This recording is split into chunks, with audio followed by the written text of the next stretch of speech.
इन समस्याओं को देख के आपको मार्गदर्शन कर सकता है।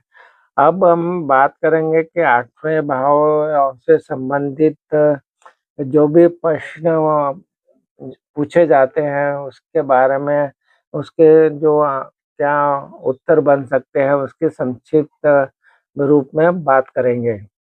अब हम बात करते हैं कि मान लो 8वें भाव में कौन-सा ग्रह खराब है? प्रश्न है कि 8वें भाव में कौन-सा ग्रह खराब है? तो कुंडली के 8वें भाव में अशुभ ग्रहों की बात करें, 8वें घर का संबंध शनि और मंगल ग्रह से होता है। इस भाव में राहु के कारण काफ़ी परेशानी हो सकती है। कोर्ट कचहरी के मामलों में भी काफ़ी खर्च हो सकता है।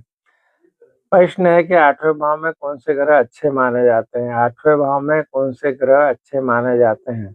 8वें भाव से संबंधित राशियों ग्रहों की बात करें तो यह बृहस्पति और सूर्य ग्रहों के लिए सबसे शुभ भाव है, जबकि चंद्रमा, मंगल और बुध ग्रहों के लिए एक कमजोर भाव है। क्या ग्रह आपको इस तरह से इसको देखा जा सकता है। प्रश्न है, कुंडली में अष्टम भाव किसका होता है?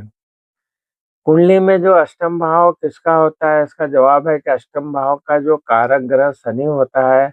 अष्टम भाव के स्वामी को अकारक माना जाता है, परंतु यदि सूर्य और चंद्रमा अष्टम भाव के स्वामी होते हैं तो उनको अकारक नहीं माना जाता, परंतु अष्टम भाव में सूर्य एवं चंद्रमा विराजमान होंगे तो वह जिस भाव के स्वामी हैं उनके सुख में कमी अवश्य आएगी। प्रश्न है कि 8वें भाव में कौन-सा ग्रह मृत्यु का कारण बनता है?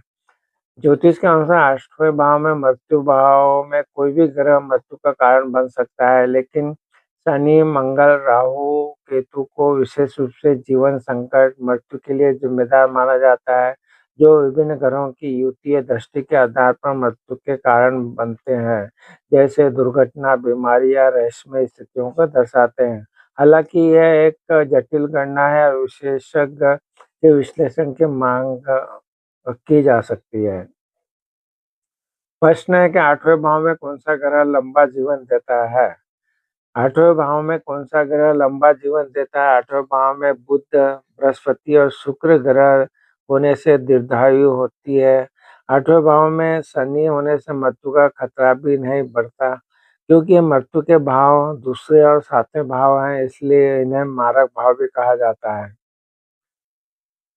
प्रश्न है कि 8वां घर अचानक लाभ क्या है? 8वें भाव का अचानक लाभ क्या है? 8वें भाव के कारण अचानक लाभ, हानि, शेयर संपत्ति, विरासत, बीमा